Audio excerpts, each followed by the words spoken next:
한번 따라하실까요? 십자가와 사역의 출발. 십자가와 사역의 출발. 고난주간을 맞이해서 십자가 그리고 예수 그리스도의 사역과 사명에 대해서 함께 살펴보기를 원합니다. 고난주간 하는데 왜 고난주간입니까? 오늘 제가 질문을 하고 싶은데 고난주간 왜 고난주간일까요? 무엇이 고난일까요? 고난의 뜻이 뭘까요? 고통스럽고 어려운 난관이죠. 고난이란 그런 것입니다. 아주 고통스럽고 어려운 난관입니다. 고난. 무엇이 고난일까요? 십자가가 고난이죠. 십자가라는 것은 저주의 형틀이니까, 죽음의 장소니까 그 십자가를 올라가고 십자가에 매달리고 십자가에서 견뎌내야 되고 십자가에서 생명을 쏟아야 되는 그 과정이 고통스럽고 어렵기 때문이죠. 그러면 그 십자가를 향하여 왜 십자가를 향하여 올라가야 되는 것일까요? 예수님께서는 그 십자가를 앞에 두고 마태복음 26장에 처절한 기도를 하지 않습니까? 내 마음이 심히 고민하여 죽게 되었으니. 그게 고난이거든요. 고민하여 죽게, 마음이 고민하여 죽게 되고 육체도 처절하게 고민하여 죽게 되는 것이죠. 그러니 내가 지금 지고 있는 이 겟세마네 동산에서 출발하여 그 십자가로 가는 길 자체가 고난이고 힘들고 어렵다는 것입니다. 그럼에도 불구하고 왜 예수님께서는 그 고난의 길을 피하지 않으신가요? 그리고 몸부림치면서 할 수만 있으면 이 잔을 내게서 옮겨달라고 3번이나 기도를 하시는데 왜 그 기도를 끝까지 밀어붙이지를 않나요? 예수님께서 말씀하셨잖아요. 구하고 찾고 문을 두드려라. 그러면 하늘에 계신 너희 아버지께서 가장 좋은 것을 주실 것이다. 그러면 아버지 할 수만 있으면 이 잔을 좀 옮겨주세요. 구하고 찾고 문을 두드리면 하나님께서 가장 좋은 길로 옮겨주지 않으시겠습니까? 그런데 왜 예수님께서는 정작 본인께서 하셨던 그런 그 기도의 가르침은 어디 다 잊어버리시고 왜 같이 기도를 바꿉니까? 할 수만 있으면 이 잔을 내게서 옮겨주십시오. 내 마음이 고민하여 내 육체가 지치고 힘들어서 견딜 수가 없습니다. 이래야 정상 아니겠습니까? 마치 히스기야처럼 내가 정말 하나님의 나라에서 헌신하고 사역했던 걸 기억하셔서 나 좀 살려주십시오. 이렇게 기도한 사람도 없진 않았잖아요. 그런데 왜 기도가 바뀝니까? 그러나 내 원대로 마시옵고 아버지의 원대로 되기를 원하나이다. 그것도 한 번도 아니고 2번이나 3번이나 아버지의 원대로. 한번 따라하실까요? 아버지의 원대로. 왜 예수님은 그 처절한 마지막 기도 순간과 같은 상황 속에서 왜 자신이 원하는 것을 그렇게 고백해 놓고 슬그머니 자신의 뜻은 자꾸 뒤로 빼시고 아버지의 원을 구할까요? 내가 원하는 것과 아버지가 원하는 것은 뭐가 다를까요? 내가 원하는 것은 고난을 피하고 싶은 거예요. 아픔을 피하고 싶은 거고요. 이 힘든 과정을 피하고 싶은 거예요. 그런데 그 십자가는 피할 수 있는 게 아닌 거예요. 십자가는 아버지 뜻인 거예요. 그러면 아버지 뜻은 뭘까요? 아버지 뜻을 사명이라고 말하는 것입니다. 한번 따라하실까요? 아버지의 뜻은 사명이다. 십자가는 사명인 거예요. 그러니까 십자가는 내 기분과 감정과 상황과 상태에 따라서 질 수도 있고 앉을 수도 있는 것이 아니라 십자가는 예수님의 탄생서부터 그 이 땅에 사역하는 모든 과정에 예수님께서 짊어지셔야 될 사명이었던 거예요. 그것이 고통스럽고 힘들고 어렵고 눈물 나고 억울하고 속상하고 서운하고 섭섭하고 정말 내가 다 때려치고 싶다라고 하는 그런 처절한 모욕과 멸시 속에 들어가더라도 피할 수 없는 것은 뭐냐면 내가 원하는 것이 아니기 때문에 그래요. 누가 원하는 것일까요? 아버지의 원대로 되기를 원하나이다. 크리스찬들이 착각하는 것이 하나 있습니다. 크리스찬은 내 원을 십자가에 못 박아버린 사람이에요. 그래서 크리스찬들의 기도 제목은 내가 원하는 게 아니에요. 주님, 내가 이렇게 되기를 원합니다. 이렇게 돼야 됩니다. 이렇게 해주십시오. 이게 맞지 않습니까? 내가 보기엔 이게 맞다고 생각합니다. 저건 틀립니다. 이건 크리스찬의 기도가 아니죠. 물론 이제 어린 크리스찬은 그렇게 기도합니다. 어린 크리스찬, 베이비 크리스찬들은 이렇게 해주세요, 저렇게 해주세요, 뭐 그럴 수 있어요. 그러나 성숙한 크리스찬들은 어느 날 순간 내 원이 없어지는 것이죠. 왜냐하면 이제 크리스찬은 내가 기분과 감정으로 사는 게 아니라 무엇으로 산다? 사명으로 사는 거예요. 크리스찬이란 말 자체가 사명이에요. 그리스도를 따라가는 삶. 기독교는 한문이잖아요. 그리스도를 한문으로 만들어서 기독이라고 말하는 거거든요. 그리스도인은 뭐냐? 크리스찬을 번역한 게 그리스도인이거든요. 그리스도인도 그리스도를 따라가는 거예요. 따라가는 건 사명입니다. 기독교인, 크리스찬, 성도, 신자, 교인, 어쨌든 크리스찬을 말하는 모든 것들은 전부 다 사명인 거예요. 예수를 믿으면 사명자가 되는 거죠. 그래서 이 고난 주간에 우리가 생각할 것은 십자가를 당연히 생각을 하는데, 십자가가 왜 고난이라도 따라가야 되는가? 사명이기 때문이고, 그러면 사명자들에게 과연 고난은 아픔인가? 아니면 사명에 따르는 발판일 뿐인가를 생각하지 않을 수가 없죠. 우린 예수님의 사역을 그런 관점에서 보면 예수님의 생애를 두 가지로 나누죠. 태어나셔서 30살까지는 사적 생활입니다. 사적 생활. 사생활이라고 하니까 좀 그러긴 한데 사적 생활입니다. 그러니까 그 기록에 대해서는 거의 어린 시절의 기억이 성경에 기록되어 있지를 않습니다. 여러 가지 전설도 있고 자료도 있고 여러 가지 설도 있지만 어느 것 하나 성경에서 말하지 않는 것은 정확하지 않아요. 그러면 예수님의 사역은 언제부터 기록된 거? 30살부터 3년 6개월 동안 공적 생애가 기록이 되어 있는 것이죠. 그래서 예수님의 공생애 한번 따라하실까요? 공생애. 예수님의 공생애란 무엇이냐? 개인의 사적인 것이 아닌 사명의 삶이었었다는 것이죠. 그래서 예수님께서 사역하신 모든 것들은 사명의 삶이었었고, 그가 행하신 모든 것들은 사명자들을 키워내는 것이었고, 사명자를 교육시키는 것이었고, 훈련을 시키는 것이고, 때문에 너희도 나를 따르라 하는 건 사명자의 길을 따르라고 말했던 것입니다. 자, 그래서 예수님의 공생애가 처음 시작하는, 사명이 처음 출발하는 것이 바로 오늘 성경 본문입니다. 우리 첫 번째로 예수님의 사역은 구약의 예언됨과 성취이다. 우리 한번 따라 하실까요? 예수님의 사역은 구약의 예언됨과 성취입니다. 그러니까 예수님은 어떤 것을 하시든지 절대 개인의 기분이나 감정이나 내가 하고 싶은 대로가 없어요. 하고 싶은 대로가 없어요. 예수님의 사역은 철저하게 구약에 예언된 하나님의 말씀에 따라서 말씀의 원리와 법칙과 그리고 예언된 것을 완성하고자 맡겨놓으신 그 길을 따라가시는 거예요. 인생은 뭐냐? 하나님께서 만들어 놓으신 그 말씀 안에서의 삶을 따라가는 것이죠. 아주 어렸을 때 주일학교 때, 혹시 아주 어렸을 때 주일학교 때는요, 찬송가가 없었고 궤도가 있어요. 궤도란 말 들어보셨나요? 창호지 같이 생긴 그런 거기다가 찬송가 가사를 반주도 없었죠. 가사만 적어놓고 궤도를 한 장씩 이렇게 넘겨가면서 그 찬송을 어린아이 때 막 이렇게 불렀던 기억이 납니다.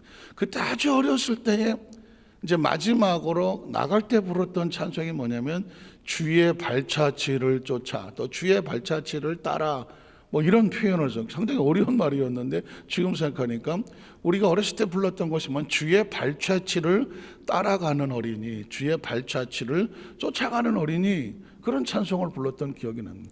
주님께서 가신 발자취를 따라가고 쫓아가는 걸 뭐라고 말해요? 크리스찬이라고 말하는 거죠.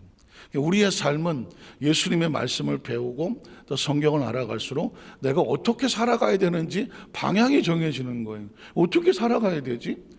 지금 만약 사방팔방으로 지금 방향은 열려져 있는데 내가 선택을 해야 되는데 어떻게 살아가야 될지를 모르겠는 거예요. 어떻게 살아가야 돼요? 주의 발자취를 쫓아 살아가야 되는 겁니다. 그럼 예수님은 어떻게 살아가셨는데? 예수님은 구약에 예언된 하나님의 말씀의 발자취를 쫓아 살아가셨다는 거죠.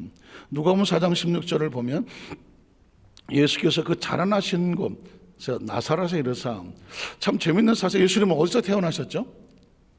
베들레헴 말귀에 태어나셨어요. 그런데 베들레헴 예수라고 말하지 않아요. 예수님 말할 때 뭐라고 얘기하죠? 나사렛 예수라고 말을 해요. 베들레헴하고 나사렛은 거리가 꽤 있는 멀리 떨어진 곳이에요. 근데 예수님은 태어나기는 베들레헴 말귀에 태어나셨는데 예수님을 베들레헴 예수라고 말하지 않아요. 나사렛 출신의 목수의 아들, 요셉의 아들, 예수 이렇게 말을 한단 말이죠. 그래서 자라나신 곳이라는 것은 예수님은 베들레헴에 태어나셨지만 자라나기는 나사렛에서 태어나셨어요. 자라나셨어요. 그래서 성경에 정확하게 말하는 거죠. 예수께서 태어나신 곳이 아니라 자라나신 곳이 있었다. 출신이라는 거죠. 너 어디 출신이야? 라고 말할 때 예수는 나사렛 출신이야. 여러분은 어디 출신이에요? 어디 중대요? 어디 출신이에요?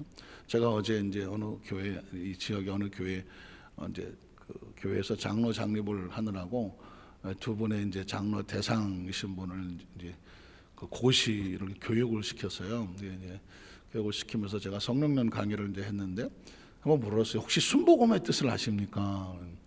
허를 찔른 거죠. 순복음교회 장로 되시려는 분에게 순복음을 아시냐고 제가 허를 푹 찔렀더니 혹시 뭐 알기는 아는 것 같아요. 정확하게 표현하려니까 좀. 왜냐하면 일반 성도들 다 그렇잖아요. 순복음의 뜻이 뭐냐고 물으면 순복음.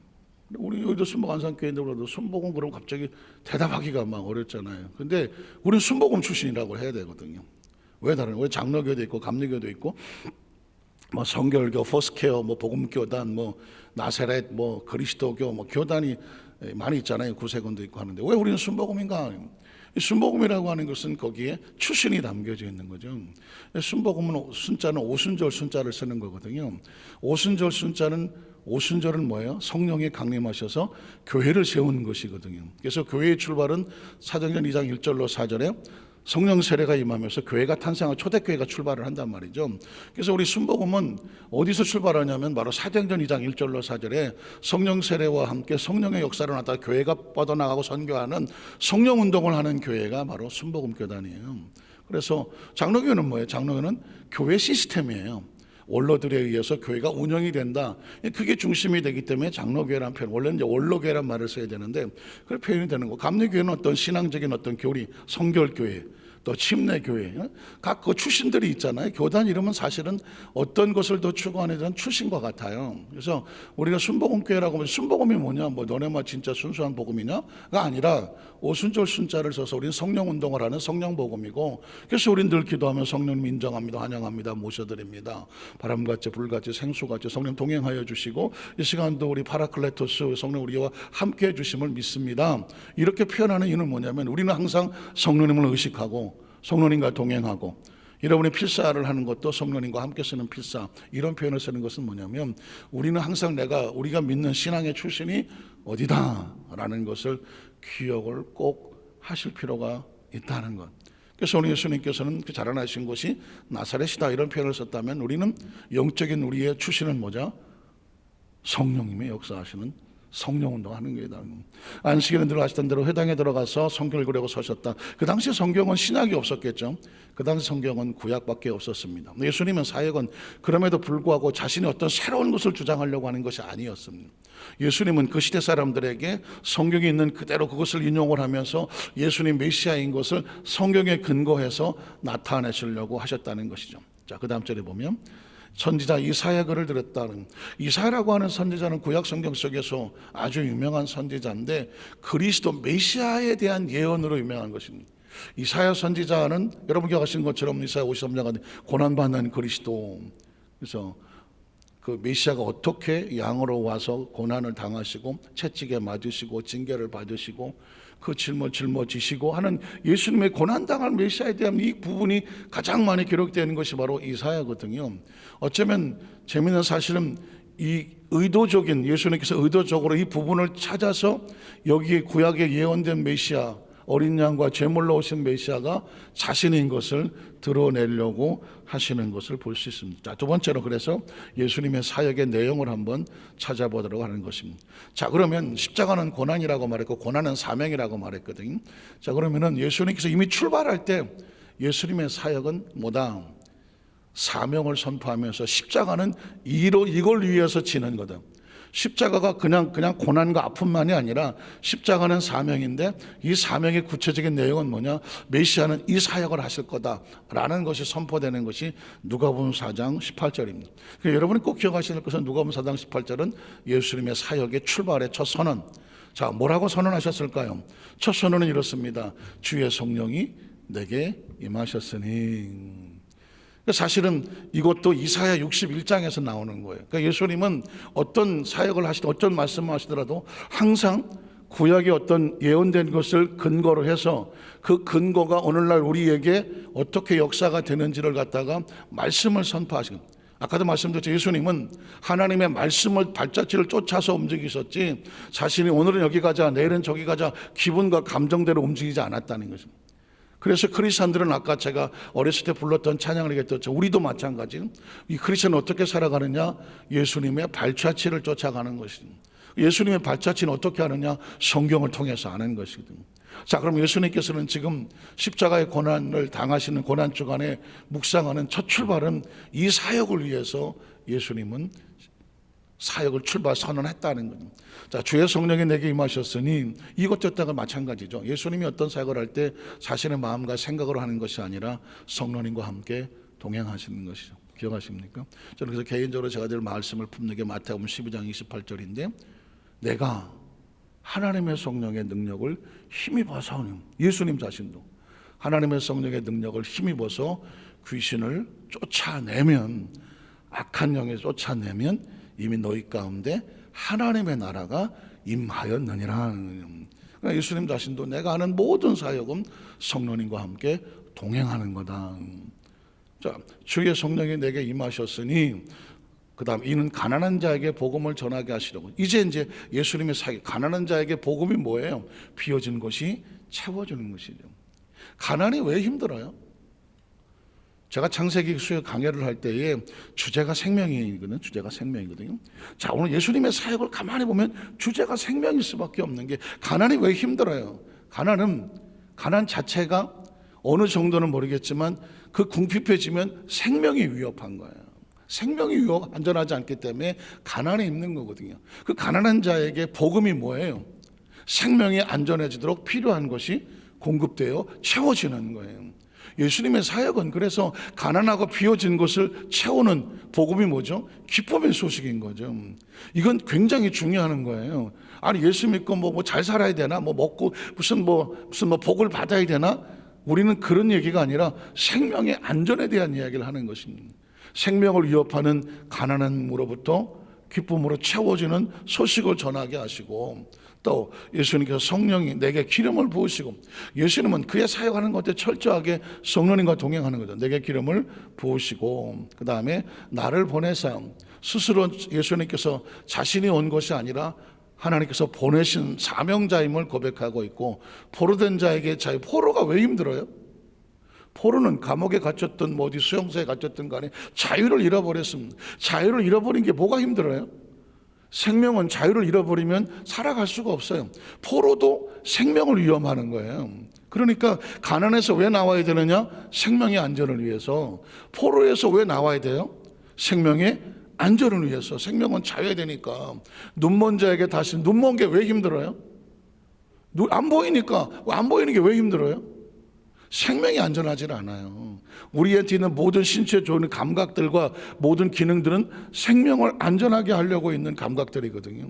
그 눈이 멀었다, 안 보인다, 어떤 몸이 불편하다, 이 얘기는 생명이 안전하지 않은 거잖아요. 그러니까 생명, 눈먼 자에게 다시 보게 하는 이유는 뭐예요? 생명을 다시 회복을 시켜주는 것이죠. 눌린 자, 스트레스라든가 여러 가지 억압이, 눌리는 게 왜 힘들어요? 생명이 안전하지는 않아요. 거기서 자유롭게 한다는 역시 생명을 안전하게 하는 거예요. 그래서 여러분, 제가 가만히 생각을 해보니까 도대체 이 우주에서 제일 중요한 게 뭘까? 생명인 거예요. 저와 여러분의 생명이죠. 생명이 없으면 우주가 있거나 말거나 뭔 상관이 있어요? 우주가 존재하는 것은, 지구가 존재하는 것은, 하늘과 땅이 존재하는 것은 생명을 위해서 존재해요. 생명이 살아갈 수 있기 때문에 지구에 살아가는 거거든요. 그러면 복음이 왜 필요해요? 예수님이 왜 필요한 거고, 창조주가 왜 필요한 거고, 믿음이 왜 필요한 거예요? 생명 때문에 그런 거죠. 인간은 두 가지 생명이 있어요. 육체의 생명이 있고 영혼의 생명이 있는데, 하나님이 만나야 영혼의 생명이 사는 것이고, 그것이 영생이고, 그리고 이 땅에 사는 동안에 육체의 생명은 누가 공급을 해줘야 돼? 우리를 만든 창조주가 생명의 안전을 위해서 메시아의 사역도 가난해서, 포로에서, 눈먼 곳에서, 눌린 곳에서 생명을 살리는 거예요. 그러니까 메시아의 사역은 뭐다? 생명을 살리는 것이죠. 아담과 하와가 생명을 잃었잖아요, 에덴 동산에서. 그래서 예수님은 그 생명을 회복을 시키러 온 것입니다. 자유롭게 하고 그 다음 절을 보면 주의 은혜를 전파하게 하려 함이라. 자, 원래 우리가 없었던 것을 갖다가 좀 주세요라고 동량에서 구걸해서 얻는 게 아니라 원래 만든 것은 우리는 생명이 충만하고 영생하도록 만들어진 거예요. 아담과 하와가 잃어버렸던 그 생명을 다시 찾는 거예요. 다시 찾는 거. 믿으시면 아멘 하시기 바랍니다. 예수님은 회복을 하러 오신 것이지 없는 것을 가다가 너 이거 가져라 너 이거 가라 동냥하러 오신 게 아니라니까, 적선하러 온 게 아니라니까요. 예수를 만나면 원래 우리 것을 다시 되찾게 되는 것이죠. 여기서 주의 은혜라는 것은 뭐냐면 신현이라고 하는 것인데, 이스라엘 백성들은 어떤 사람에게 땅을 팔았어요. 50년째가 되면 그 땅을 도로 찾을 수가 있어. 팔았지만 영원히 소유권이 넘어가지가 않아. 내가 어떤 사람의 땅을 팔았어. 그러면 50년이 지나면 그 등기가 말소가 돼. 그래서 다시 내 것으로 돌아오게 돼요. 그러니까 다시 잃었던 것을 찾게 되는 거예요. 그래서 메시아가 와서 너희에게 내가 없었던 걸 주노라가 아니라 주의 은혜의 해가 뭐냐? 신현이야. 너희가 잃었던 것을 예수님이 신현이 되어주셔서 예수를 만나면 잃었던 것을 다시 되찾게 되는 거다. 그래서 그를 말미암아 전파하게 하려 하심이라. 이게 바로 예수님의 사역의 출발인 것입니다. 그래서 이 고난 주간을 출발하면서 십자가의 고난이 달리시고 하는 과정도 있지만 그 출발의 의미는 바로 우리의 생명을 살리기 위하고 잃었던 것을 다시 회복하기 위한 그 길을 걸어가신 주님의 은혜를 생각하시면서 우리가 믿는 예수 그리스도의 그 은혜가 우리 마음속에 한번 다시 되새겨 주시기를 주님의 이름으로 축복합니다. 기도하겠습니다. 하나님 아버지 감사합니다.